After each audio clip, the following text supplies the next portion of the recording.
There's so okay. Give me time to clear my mouth. Awesome. Is it recording? Are we live? We are live. Wonderful. All right. Well, hello everybody, and welcome to today's Blab of E3 Epic Entrepreneurs. My name is Jennifer Santoro, and we have 5 generations of entrepreneurs that we gather and chat every Monday for Monday Motivations. And I represent the 30s generation. And then I also have Stephanie here with us, who represents the 20s generation. And then Cheryl, who represents the 40s. And then Donna, who represents the 60s for us. And then our 5th, her name is Yasmin, and she represents the 50s for us. She unfortunately isn't able to, nope, 40s for us. Yep. I'm the 50s. Yep. Cheryl, 50s.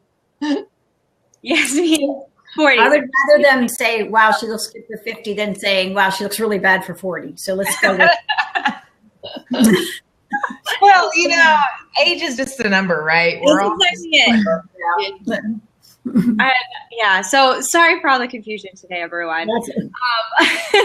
But I'm excited for today's Blab. I had been exposed to a diagram called the IKIGAI diagram, but actually by one of my clients that I get to work with, who, and then also to just a longtime friend who has inspired me for many, many years. And so she had introduced this to me because she thought it would be helpful with the work that I do. And as I was going through it, I was so impressed with it. And I just thought, oh my gosh, I would love to hear from E3 on what our thoughts about it, and then if you all have been exposed to it before. So before I open up for discussion, just really quick to describe what it is. Ikigai is spelled IKIGAI, so you can easily Google it to be able to dig further into it, so you can actually see the actual Venn diagram that it is. But it's actually a Japanese concept, and its meaning is a reason for being. And that everyone, according to Japanese, has ikigai. And finding it requires a deep and often lengthy search of self. And so with the diagram, at the top is what is self-discovery and exploring of what you love. And then it goes down to understanding what the world needs. And then at the bottom, it's what you can be paid for. And then over to the left is what you are good at.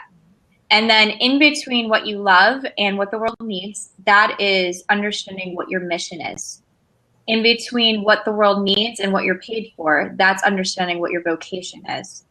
In between what you are paid for and what you're good at, that's understanding what your profession is. And then understanding what you're good at and what you love, that is understanding what your passion is.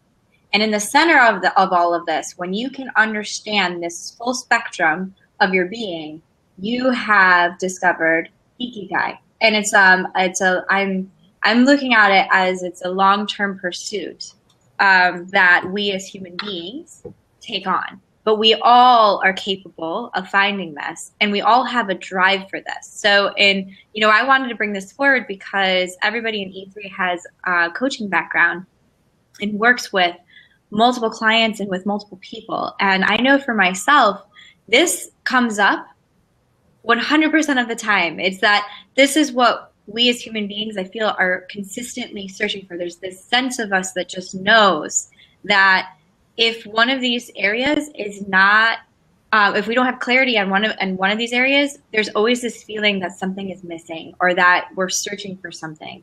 And it's just, I feel like this is such a beautiful representation of the work that I feel like we're all intuitively doing. But what a beautiful way to be able to visually see it and comprehend it. So I want to now stop talking and ask for my fellow companions to jump in and tell me your thoughts, first impressions, and just anything that comes up after seeing this. Yeah, no, go ahead. I was just gonna say, I saw it a while ago on Facebook, and when you posted it, I was really excited because I'd say, like, as soon as I saw it, I saved it because it really spoke to me. It's something that, I spent so long not having any real purpose or focus. Like I spent so long in the vocation side of it, and that's missing something really, really powerful, the passion. Like there was no real drive for it. There was no real drive to even be good at it. It was just something that the world needed, I was good at. And I think, one of my favorite sayings now is passion creates action, creates results. And I think that really, like, you have to have that thing you can get paid for. Like this picture is just amazing to me. So many people that I talk to are missing it. And it's that center where your passion meets your profession, meets your vocation, meets your mission. It's missing in so many people. I like the way you said it, where it's a long-term soul searching to find it. And then as you said that, I was like, and I bet, like, as you go through life, I bet it could change too. Mm-hmm. So just my thoughts, but I love it. I think this is something everybody needs to see and really does need to kind of spend some time connecting to. Awesome. Well, when I look at it, that's great, Stephanie. I mean, I think, at such a young age, you've done such a remarkable job. You and Jen both, and Cheryl. I mean, you go through the generations. I look at you all, but you all each so passionate about what it is you want to do. And that means that people see you all and they go, I don't know what they got, but I want some of it. There's just this energy that happens. And I think that's what's exciting. I looked at that and I didn't know what this IKIGAI meant. And I didn't have time because, quite frankly, this is a special time. Robbie goes to the airport in the afternoon instead of me having just dropped her off. So we were in the hot tub drinking coffee, reading the final questions from the Danish Girl and discussing those, and having wanted to watch the movie this weekend and find out you couldn't stream it on Netflix, so we had to order it. But all this was going through. I was like, I don't know what this IKIGAI is, because usually I'm like, looking up. And I didn't have time to. So I'm like, but I love that diagram because Jen recently had found one, and I don't think I'd even put it in our Dare to Take Your Epic Journey yet. But I'd found one similar, but not as good as this.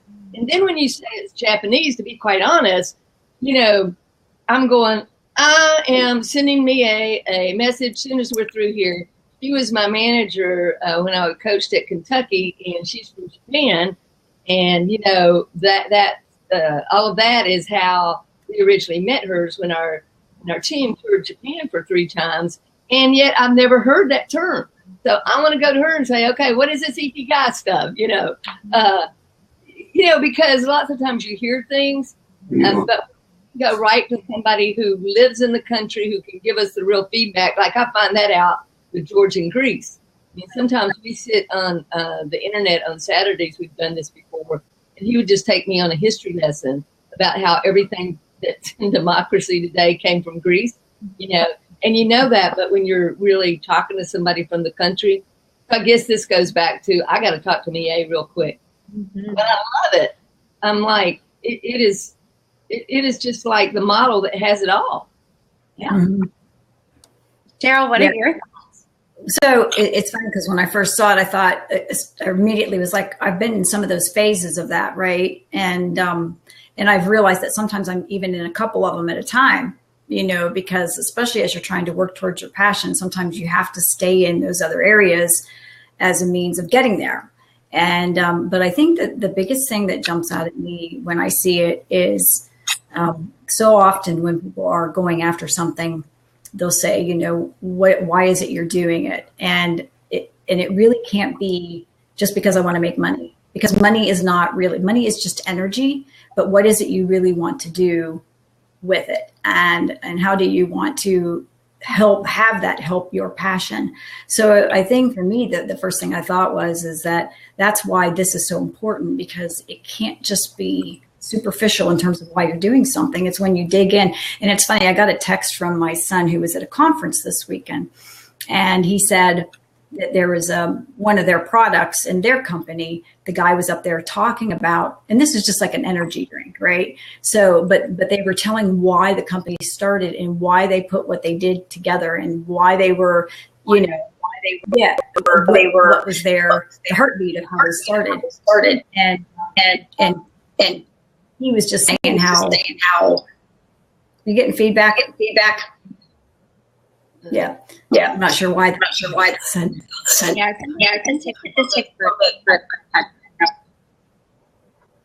Getting it from everybody. Dottie, are you getting? Not so much. It's a little jumpy, is what I hear. Okay. Well, anyway, it was just saying, it was really powerful to hear him talk. And now he said, I never was excited about those drinks, but now I understand. Now he says, I want them. And he said, they don't taste any different, but now I want them because I understood why they were developed, And so I just think that whole thing of really stepping into your passion and why you do something, which we've talked about on previous blabs, is just so important.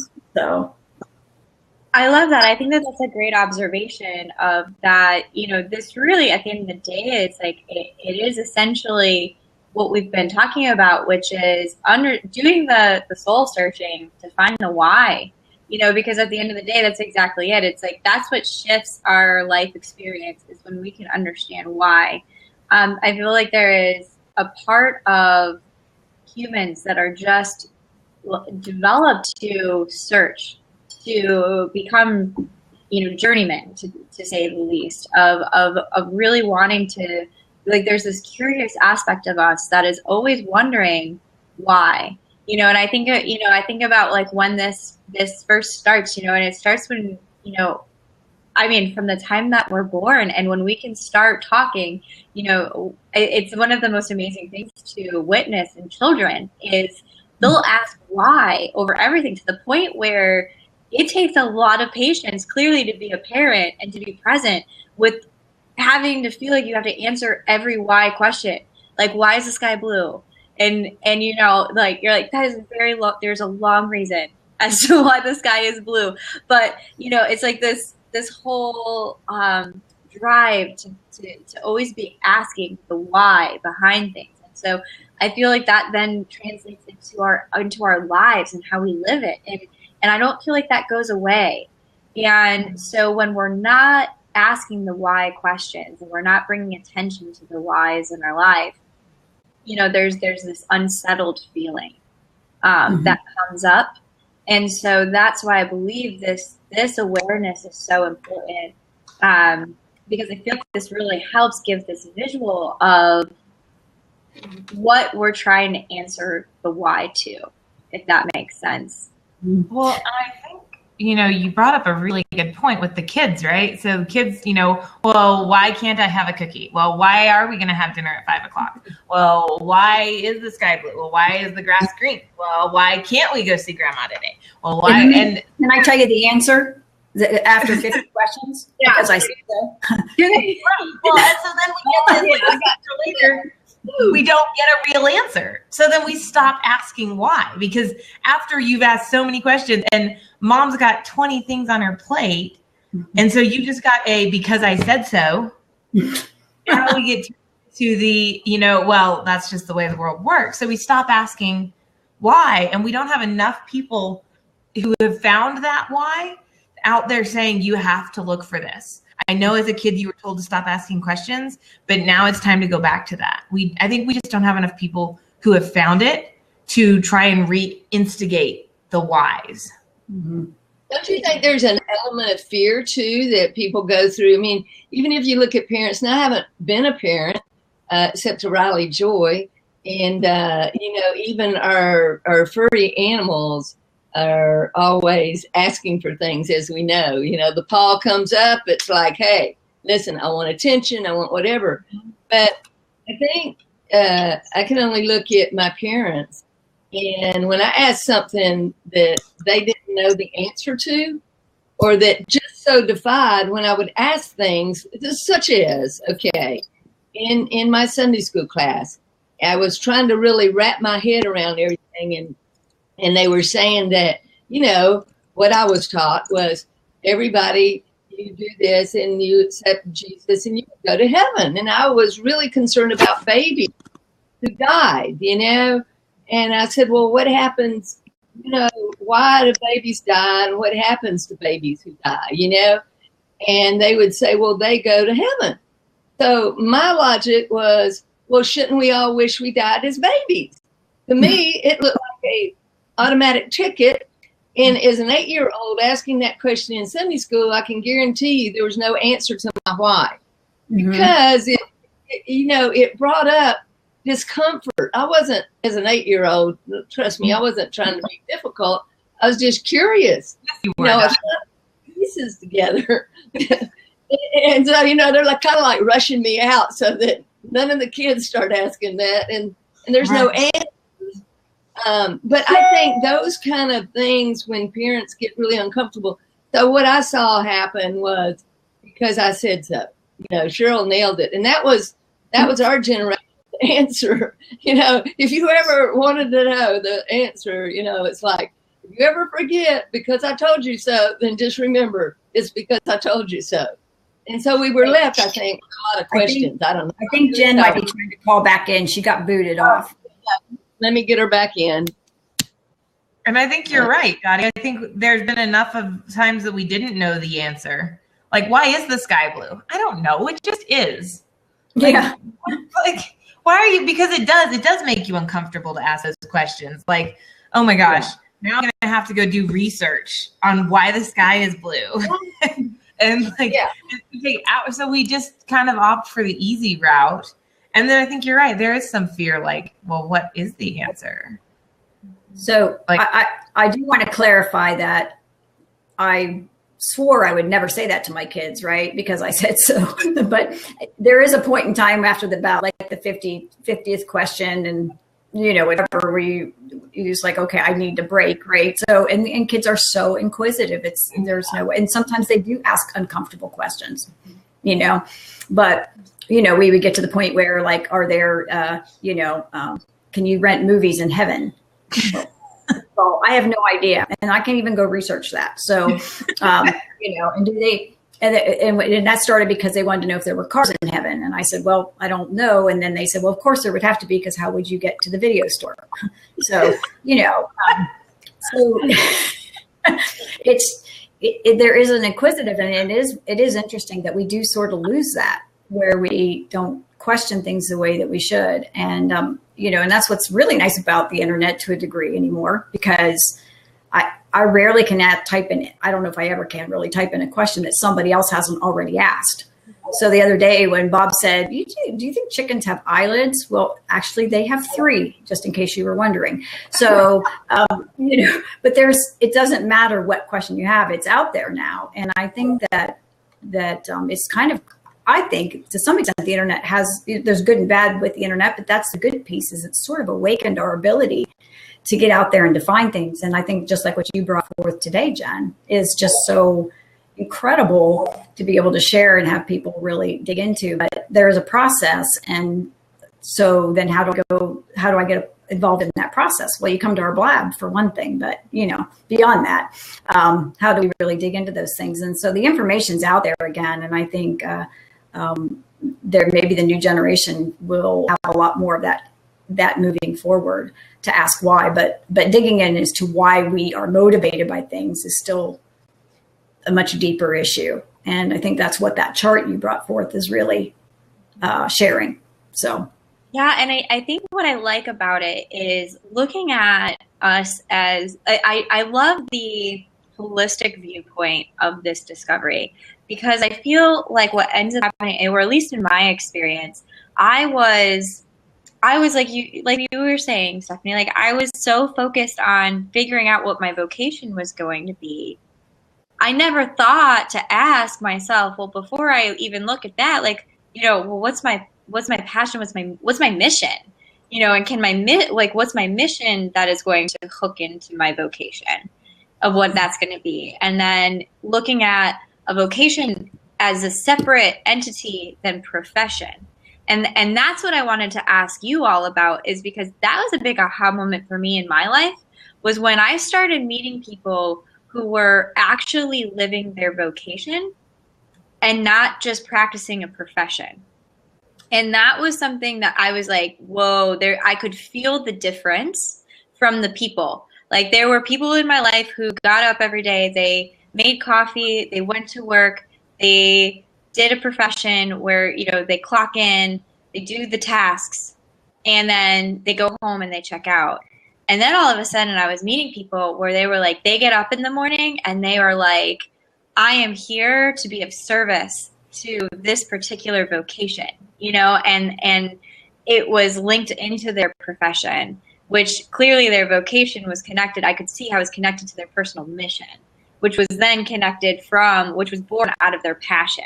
And it was like, whoa, there's this whole beautiful, holistic person that was showing up. And so I'd love to hear what you ladies think and what you've observed between the difference of looking at how we spend our time, as there's a difference between profession and vocation. Well, I can tell you that last night we had a friend come down from Canada, just a dear friend of ours. We had our first fire around the fire pit, you know, this spring, and had wood-fired pizza and our big green egg that Robbie did. And you know, she'd just come from a food show. And food is her life, and painting and everything. And she has these amazing passions. And she was meeting all these, you know, she always laughs about it because I've had all these ideas for her for years. You know, about have your own cooking show, do this, do that. And then she went through a painful personal divorce, and, you know, just trying to wrap her hands and head around life again. You know, we all go through these different things, but she was so inspired by some of these entrepreneurs she was meeting, and she's got, you know, she's right on the cusp of some new ideas and some new things that are happening for her. You can just see this energy in her, you know, and she goes, I know this is what you've been, you know, wanting more from me. Then I said, you know, well, I just see what you're capable of, and you're going to be the one who decides when the time's right, when the moment's right, when it really clicks for you. And I know that something will. And she, you know, part of it is she's so talented in these two areas of food and painting. So it's really, you know, we talked about some ideas last night about how to combine those. And anyway, it's really exciting, but it was great to see that, because she is a person of joy who really looks for the good and has gratitude. And she admitted it's been challenging, you know, through some of what she's gone through. And it's like getting her mojo back again. It's like stepping into her joy again. And it's just so much fun to see that happening for her, you know. So I think you know, when I look at what you said earlier about does it change through life and things like that. I mean, I know personally that I knew I was born to coach, you know, when I was very young, like age 15. I've told people I ride a different vehicle than I did with basketball, but I think that's just been an inner part of myself and connecting people up. So I don't know. It reveals itself in different ways, and I don't know how it will reveal itself in the future, but I'm open to that happening too. Nice. Thank you, Dottie. That's awesome. So, Stephanie, I wanted to ask you about your thoughts on a profession and a vocation, because it seems like that was a shift that happened for you in your journey. And I would love to hear your thoughts on that. I think Dottie kind of put her finger on it. Like, I don't even know how to describe it, where you're going to work one day and you're just going to work, mm-hmm. and then you're going to work, but you're not going to work.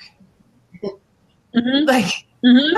Yeah, it's no longer like this task-oriented work anymore.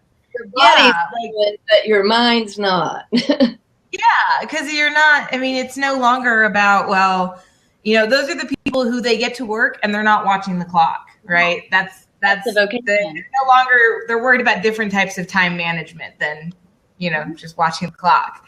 But it's so hard to describe, but experiencing it, like I can tell you, it's so important to find peace, because like it's like you're dead going. If you're a profession, you're just going to work, and most people they're dead inside. Like Napoleon Hill, right? So he said, if you were to ask, or not Napoleon Hill, Earl Nightingale, if you were to ask 100 men why they went to work, 90 of them wouldn't be able to tell you why.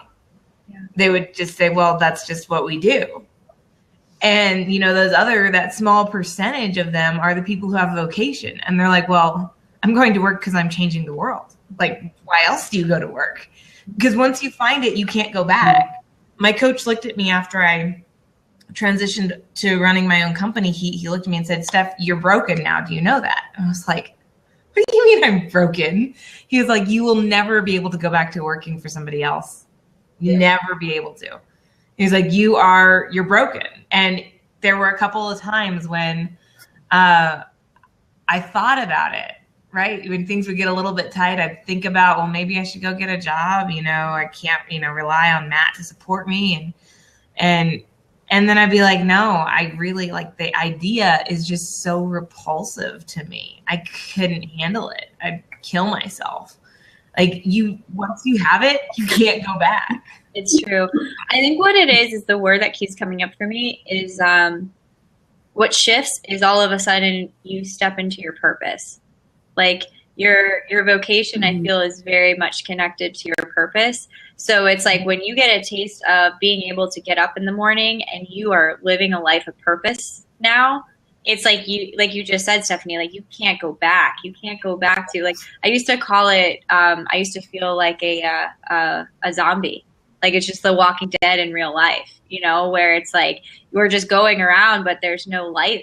There's no but there's no feeling of purpose. And then all of a sudden it's like when you really start to dig in to figure out what that is of like looking and seeing and observing, like, where is my passion? What am I passionate about? And then, shifting into, okay, well, how does that connect to what I'm good at? Like, and like, what are these natural skill sets that are showing up that are connected to my passion? And then asking the big question, like, me, I love looking at problems that are worth solving and then being a problem solver and asking, what does the world need from me? And how is this connected to my passion and to, what I'm good at? And then, realizing like there's a lot of value in that. And that we said earlier, an energy exchange, is a value exchange. So when you offer that value and you're solving a problem, guess what? You get to get paid for it, which is crazy awesome. So many times. Like I actually, it was very funny. I was having a conversation on Saturday evening. I had some family come into town and I went out with them and they introduced me to some of their friends that were, here. And this young gentleman was asking me what I did. And when I was talking about the life coaching side of things, he was like, come again? And he was like, tell me more. And he's like, do you seriously like just sometimes feel like, cause he's like, clearly you're really passionate about this. And like, you're describing what you do. And he's like, do you ever just feel like, I can't believe I'm getting paid for this? And I'm like, every day I get to do it. I'm like, this is amazing that this could be this good, that this could be a value exchange that I get to offer that feels so natural to my state of being. And it is my true authentic self that gets to show up. And on top of that, the bonus is it's so valuable to other people that then they pay me for it. Like, what? How does that really exists in the world? Who knew, right? And it's like, not that it's always easy, it like you said, Stephanie, like there has been many times where I'm like, rent's due and you're like, oh my gosh, like, should I just go back to the space where a paycheck just magically showed up in my account every 2 weeks? That was kind of cool when that happened, and it's like, but like you said, Stephanie, I just realized I'm like, no, I can't, because this work, this vocation, I'm called to this vocation, and it's just a matter of shifting back into the energy flow of it and showing up as that full human being. And then all of a sudden it's like, yeah, like it works out, and finances start to come back in again. And it's worth it. It's absolutely worth the terrifying aspects of it. It's worth the sitting in the unknown and the ickiness of the unknown. For so long, there was a really long period of when all of a sudden I realized I went through the motions of figuring out what I was good at and what I could get paid for, but totally missed the whole, like, well, what am I passionate about? What's my mission? Like, what does the world need? That I can really get behind. And there was a very long period of time there. It was very uncomfortable because I realized I had to answer those questions. And, I wonder, what I wonder is, what if, we do exactly what you said, Stephanie, which is, provide more spaces for people to ask those big questions, to be able to look at themselves holistically in this type of diagram. And what if we raise the next generation to be looking at themselves in this entire, as this full human being, that all of these aspects are very important to our well-being. Like, what is the world that we'll live in? So, yeah, thoughts? Anybody who wants to jump in? Well, Cheryl, I know that you've done so much with Kitchen Table, and I know your passion for that. I'd love to hear your feedback on it. So first of all, when Stephanie was saying that he was telling her that she was broken, to me, I'm like, okay, well then please don't fix me, because I would much rather be in the space of, embracing who I am and my why and all of that, and not really being okay to go back and let go of that. That should never happen, right? We should never have to let go of what it is we're meant to become. So, but also their piece was the presenteeism is a word that they use in companies, and it absolutely does mean presenteeism. Like absenteeism means you're present in body, absent in mind. And sometimes there's a lot of reasons for that. It can be stress going on in your life, that you're somewhere else worrying about something instead of being there. But it also can be that you've moved beyond that role in your life. And so you're going in through the motions and you're doing it just to get a paycheck, but your heart is somewhere else. And that's, I think that's also a major form of presenteeism. And I think that can absolutely happen. And that's sort of, if I look at what happened to me, that's the transition I made, because I used to go into companies and teach in the areas of, I'd kick it off with, in the areas of healthy body, healthy mind, and healthy finances. And we'd bring all these experts in. And I started talking about how important it was as a family to pull together, because otherwise, presenteeism, right? If you have all these family issues and you can't communicate, how do you then go to work and let those things go? And it's really hard, because, you carry your baggage to and from, carry it from work to home. And some people carry it from home to work, and most people carry it both directions. And so it was this whole thing. And I started to really, mine was this journey that really led me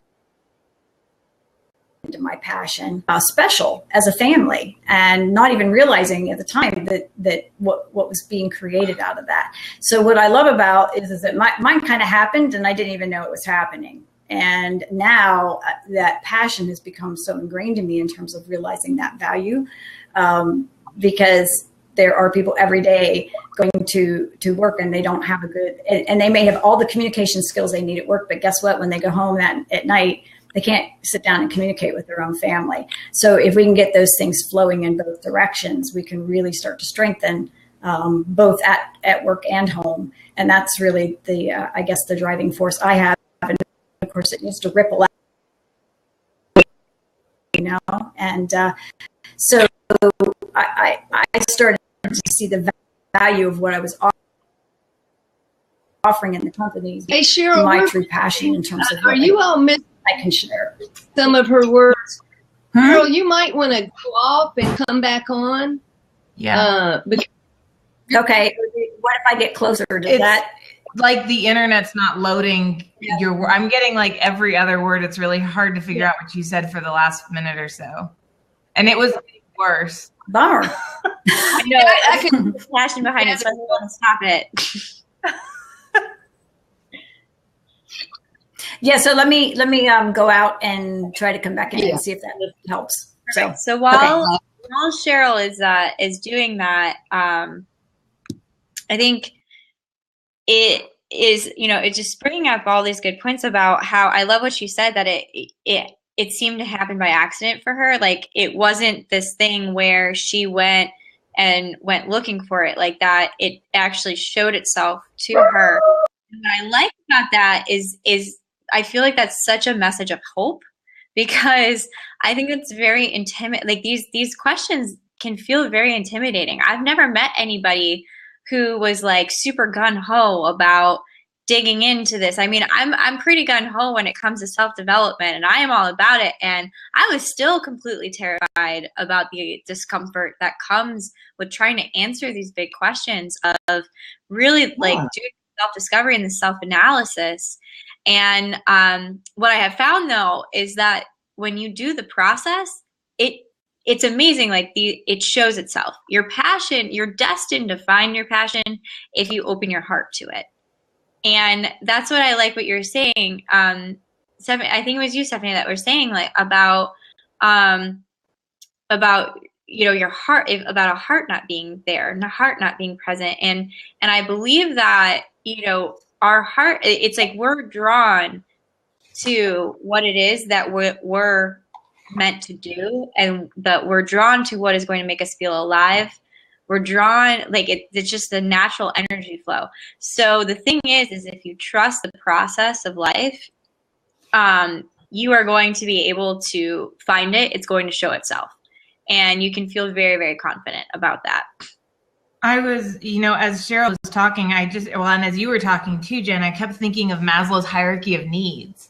Yes. Like, we've been taught for so long that you start at the bottom, right? So I had to go pull up a picture because I couldn't remember. Oh, heck yeah. Awesome. You start at the bottom with the breathing, the food, the water, the sex, the sleep, homeostasis, excretion. But then you move further. And as you get further, that's what this is. That's like the top level. And it was remarkable to me because I have a really good friend here who is actually, her doctoral thesis is proving that Maslow's hierarchy actually is upside down.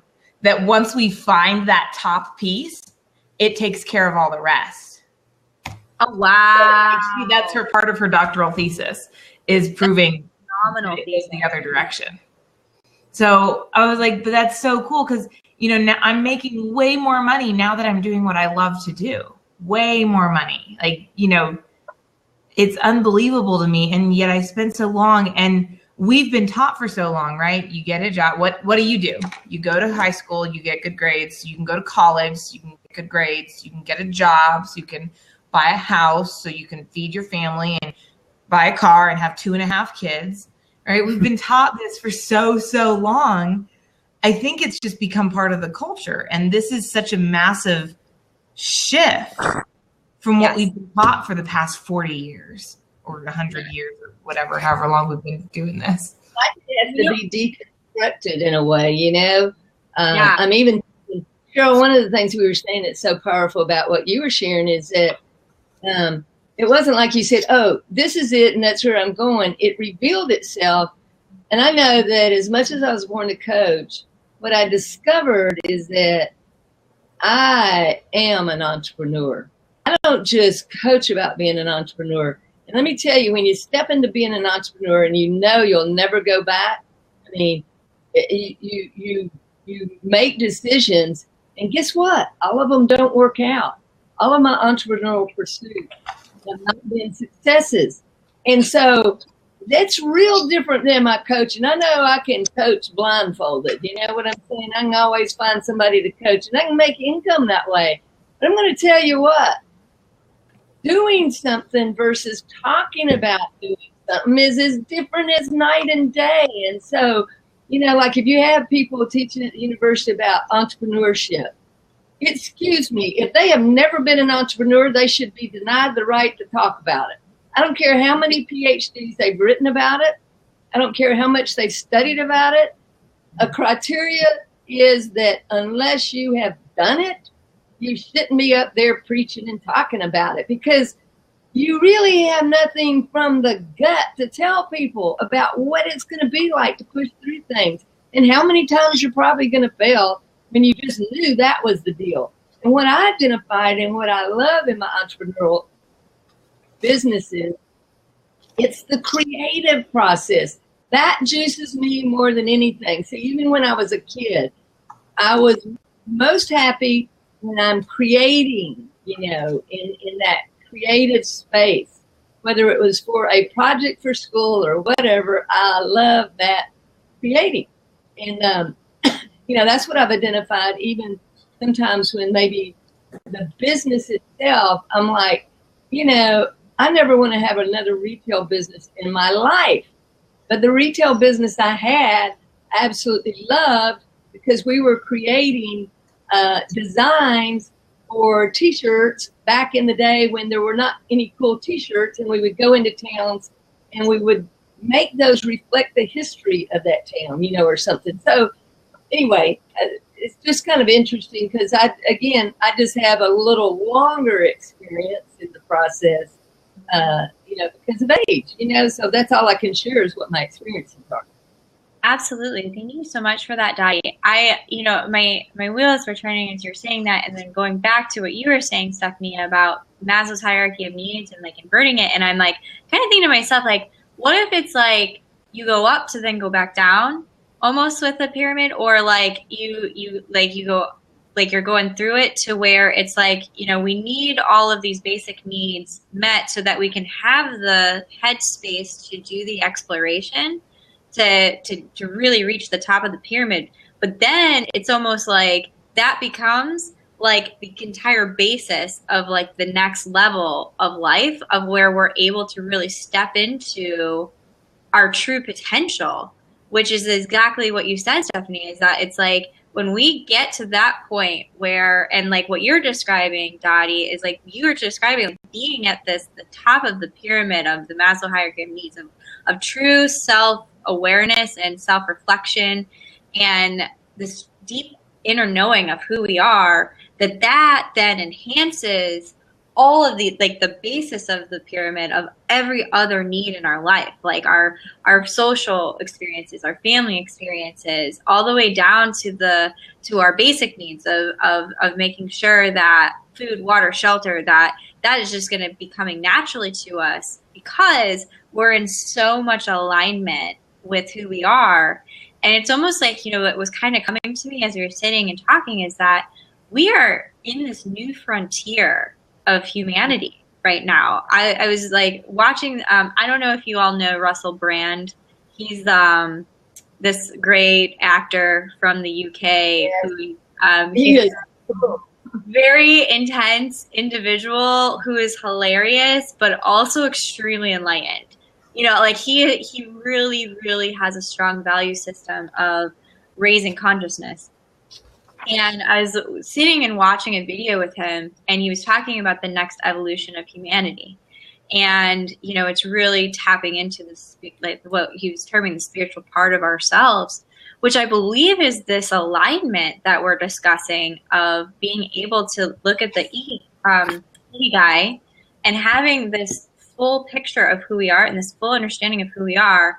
And that when we do that, what is able to blossom from that and unfold from that is so much abundance that the possibilities are just unbelievable. And so, Cheryl, I want to bring you back into this conversation because I know that you went out to come back in. I think that you have a lot more to share. And so tell me your thoughts about that, about like this Ikigai and then what we are transitioning to as humanity, especially because of your mission of what you're doing with Kitchen Table Conversations is about raising this next generation to have this new aligned value system. So, and it is, and hopefully I'm not cutting in and out now. Does that sound better? No, that's a lot better. Okay, good. So what it really reminds me of is I had read somewhere not too long ago and wrote it down, and I don't have the exact way it was said, but essentially it was talking about how when we get on passion and we're in our why and we're doing what we're meant to be doing, we truly are in our beingness of who we are meant to be. And if we're not, and they said, we're not human doings, we're human beings. And a lot of people are out just doing. They're doing what they think they're supposed to be doing, but they're not really being who they're meant to be. And I think that's really what this is about, is stepping into our beingness so that we are really reaching for what it is we're put here to do. And I really loved that kind of thought process. And I really think, I haven't listened to what you're talking about with Russell Brand, but I really think that's what's happening. And we had this big discussion, and this is probably another whole topic we could do someday, but the millennials, a lot of people think that the millennials are just lazy. And I don't think they are all lazy. Some are. But I think really they're driven by causes, and they want to be a part of something that they think is bigger than they are. And they don't want to just have the experience of the 9-to-5 job. They want to have the experience of living a 24/7. And I really think that the millennials probably are doing way more than we even realize. And they will be what ushers in the change, I think, that's going to end up happening. And so I think they get it, that it's not just about the paycheck, and it's not just about, clocking in and out. It really is about feeling like you're doing something that's significant and making a difference. And some of them are lazy, by the way, but I do think there's a movement. I think that whatever Russell Brand's talking about, that is part of it. And, I think that some of us who are a little bit older, like myself, and, we're still enlightened, Dottie, we still want to be a part of that too. So we're not a part of that generation that's afraid of the change or afraid to let it happen. But I'm sort of excited by that. And I do think there's a big change happening right now. I really do. And I sort of feel it. And that's why, and when you start to see the polar opposites happening, which is really what's happened even in our political culture, I don't have to say names, but we know who's on one side and who's on the other side in terms of extremes, but they're both creating movements. But which one do you want to be a part of? Do you want to be a part of the one that's about hope and a wonderful future and looking at positives, or do you want to be brought back down into the anger and the negative? And I think that's really where we're starting to have that shift, and more people are becoming aware. Thank you, Cheryl. That's awesome. So yeah. Go ahead, Jody. Well, I was just, thinking about this. I'm looking at Jen, you and Stephanie, and I'd never had any failures when I was your age. It was top of the hill for Dottie Berry. I was achieving and but I learned so much when I started having those, and I started having those when I left, realizing, with UK, as much as I loved coaching, I was still working, quote unquote, for a corporation in a big way. And I didn't want to do that anymore. That much I realized. And I think if I had been a boy, I would have probably been a landscaper, because my dad had a landscaping business in addition to being with the fire department. They had where they worked days and then nights, and so he could have a business. But they never thought about a girl, to do that. And my brother hated it, so he sure wasn't going to. He was 3 years younger. But there was something I loved about being an entrepreneur, and I didn't really know what it was. So I floundered around for a couple of years, but at least just doing anything that I could to make money by my own terms, And I didn't really have, that much direction. And then I started tapping into some, natural talents and things I enjoyed, and started my interior design business, and one thing just kind of led to another. But what I knew is I liked calling my own shots, And I look at when companies have to have employees and all, how do you really set that culture where the people going to work are excited about getting up and having a job? We know that everybody's not entrepreneurial. We know that there are people that absolutely love having that way. But I will tell you, I think it's something that can be taught about being an entrepreneur. I know when we took our year-long journey around the country, Robbie realized coming back that, wow, I like this sense of freedom, There's something about that tapped into her. And I think without having done that journey, she would never own her own business today. It was not the way she was geared or wired. She said, I would have been just happy sitting there working for DE in the asthma and allergy clinic the rest of my life, you know? I mean, and that's not bad. You know, she was passionate about what she did. She was great at what she did. And I wonder how people tap into that when they have a job. What do you think? I mean, how do they get up every day knowing they're making a difference? You know, you've got to have, if you've got a big company where you have employees, you've got to instill that there is something special, a role for them to have. I don't know. I think, and I want to jump in because I love this topic.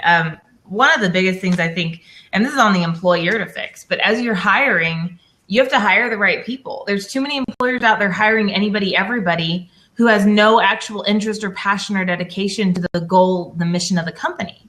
So then you get people who are working at a company that they have no care about working for. I think, I mean, yes, to some extent, you are going to have to hire. There's not enough people out there who really are passionate about concepts. For a big company who's got, 10,000 employees, you may or may not be able to hire 10,000 employees who are truly passionate about the goal of the company. But I think a big step is to be more cautious in the hiring process. To, when you do hire, you have a talk with them and let them know, hey, this is what our goal is. This is what our passion is. This is what we're doing that's bigger than the company. And I think that is also missing, not just in the hiring process, but I think there are a lot of companies that don't necessarily have a goal that's bigger than the company. And that's where they're, I don't know if causing problems is the right word, but that's where that challenge is stemming from for a lot of them, I think. Well, they have to translate their why to the people that are coming to work for them, I would, because if they can't, they're not going to get on board. Yeah, I mean, that's the biggest thing is I think that there's a level of understanding that's necessary for this to happen. One being understanding a personal why, and then how that ties into a company's why, their mission statement. So like people had it, like they started to understand like there needs to be a mission statement. But what ended up happening was the mission statement kind of became empty because it became a task to figure out versus it really being born from an actual why that people are connected to and wanting to get behind. And what I really wanted to bring forward is that like, we're not all meant to be a one person shop. That's the beauty of what the future of organizations, I believe, are meant to be, is that organizations have the potential to be communities of people who have who are on the same mission but have a diverse skill set to bring that mission to life.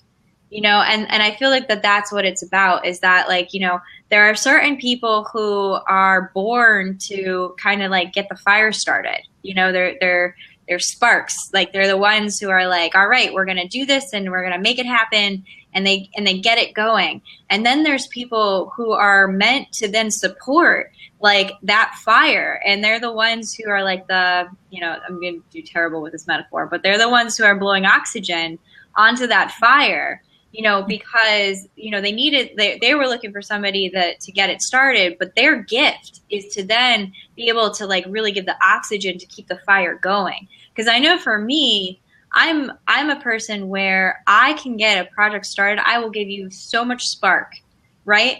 And then I'm burnt out. And what I need more than anything is to have the people who have the gifts to give the oxygen to my to the fire that like was started by me. But the reality is that I'm like, I can't keep it going. So I think that what it is understanding the beauty of diversity, that all of us have a different skill set that we're meant to bring the world. And then what it is having an understanding of how all those different skill sets come together to work to, benefit the whole. And like in this diagram, ultimately asking the big question, what does the world need? And then aligning ourselves with our missions that are to serve that particular purpose, and then aligning ourselves with the organization. If we're not the ones who are starting the organization, there is nothing wrong with that at all. I'm all for, like, if there's a good cause going, like, by all means, put oxygen on it. Like, make that fire, give to that fire. Align yourself with those organizations that are in alignment with you and with that mission, so that, you know, because we're greater in numbers, you know, when we can get behind the why together. So I know we only have about a minute left. So what I would love to do is get closing thoughts from you all about this beautiful diagram, IKIGAI. So Cheryl, why don't we start with you? Well, I guess I have a question. Okay. And is there a resource that goes with that guide that you've presented that sort of helps you walk through with questions and a process as people are trying to maybe evaluate where they are even in the moment, and maybe how they would transition from where they are to where they want to be? And is that part of it as well? You know, so here's the thing. There is a ton of information on it. So the answer is yes. And so if you Google IKIGAI, which is IKIGAI, you will see a ton of resources that come up. There's YouTube videos, there's articles written about it. There's things in, you know, there's write-ups in even Psychology Today. All kinds of resources are there. So I haven't dug in enough to just be able to give a reference in particular of one that I'm like, oh, I really jive with this particular one. But I definitely encourage all of us to kind of start digging into this, because I feel like it's going to enhance the work that we do. And anybody who's watching this, I encourage you to research it as well to, you know, help the work that you're doing, you know. So those are, that would be maybe we can, if one of us finds something that's like really, you know, sort of helps with that process, maybe we could drop it in to the E3 in Facebook, right, Dottie? Would that be the best place to put it? Yeah.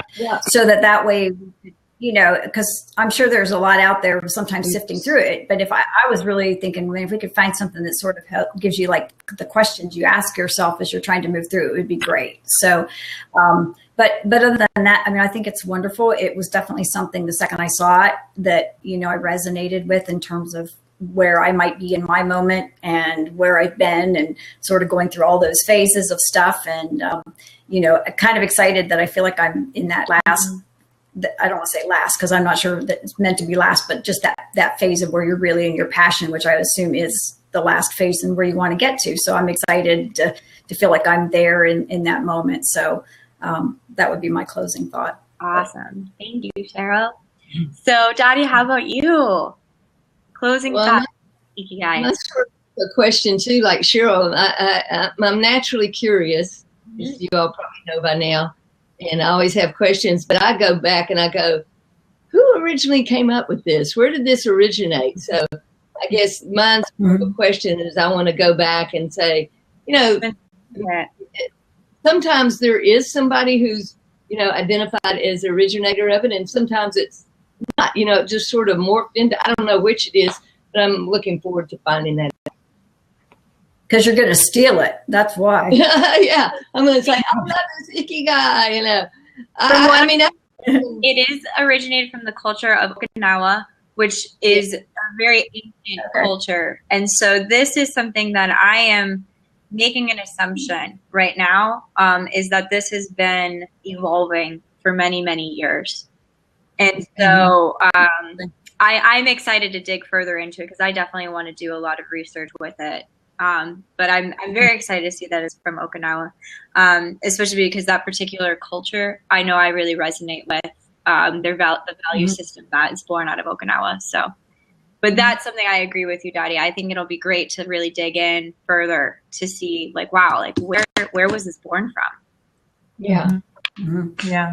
And how has it evolved too? Because, and I got to go, so this will be my closing thoughts, but that was my thought, was like, this is an evolution. This isn't something you just wake up one day and go, oh, wow, I found my IKIGAI. Yeah. This is like, you go from the profession to the vocation, to the mission, to the passion, or maybe you started the mission, like you find where you're currently at and then find your progression through it. And so I think this relates to one of my favorite topics, which is always be learning. As long as you hold yourself accountable to constantly be learning, constantly be reading, constantly be out there, you know, attending blabs like this, reading blogs, reading books, attending seminars, classes, you will find that. It just is going to take a little bit of time. You have to be patient with yourself, and you have to understand it's a process. And that's kind of my thought there. Oh, all I can say is snaps all around. Amazing. Yeah. Oh my gosh. I cannot thank you all enough for exploring this with me today. Yeah, I would just say, like, my closing thought is that I would just want to dig further in. You know, I want to do further research. This was something that came my way.